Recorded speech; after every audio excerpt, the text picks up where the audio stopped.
बिस्मिल्लाहिर्रहमानिर्रहीम। अस्सलामु अलैकुम।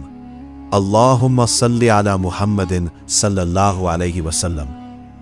एक बार हज़रत इब्राहीम अलैहिस्सलाम के दिल में ये तड़प पैदा हुई कि ऐ मेरे परवरदिगार, मुझे दिखा दे कि तू मर्दों को कैसे जिंदा करेगा।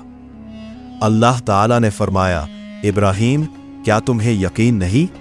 अर्ज किया, क्यों नहीं? यकीन तो है, मगर दिल के इत्मीनान के लिए देखना चाहता हूँ। हुक्म हुआ, ए इब्राहीम, 4 परिंदे पकड़ लो और उन्हें अपने से मानूस कर लो। फिर उन्हें ज़ब्ह करो और उनके गोश्त का कीमा बनाकर आपस में मिला दो। फिर उस आमेज़े का एक एक हिस्सा मुख्तलिफ पहाड़ों की चोटियों पर रख दो और फिर उन्हें पुकारो, वो तुम्हारे पास दौड़ते हुए चले आएंगे। हज़रत इब्राहीम अलैहिस्सलाम ने ऐसा ही किया और परिंदों को आवाज़ दी। कटी हुई बूटियां हवा में उड़ी और अपनी अपनी जगह जड़ने लगीं।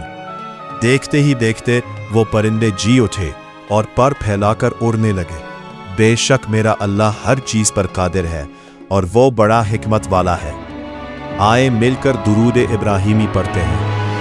अल्लाहुम्मा सल्ली अला मुहम्मदिन व अला आलि मुहम्मदिन कमा सल्लैता अला इब्राहीमा व अला आलि इब्राहीमा इन्नका हमीदुन मजीद।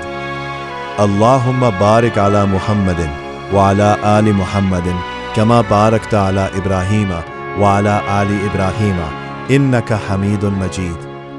या अल्लाह, हमें नमाज की पाबंदी अता फरमा, हमारे दिलों को अपनी तरफ मोड़ दे, हमें गफलत से निकाल कर हिदायत दे दे।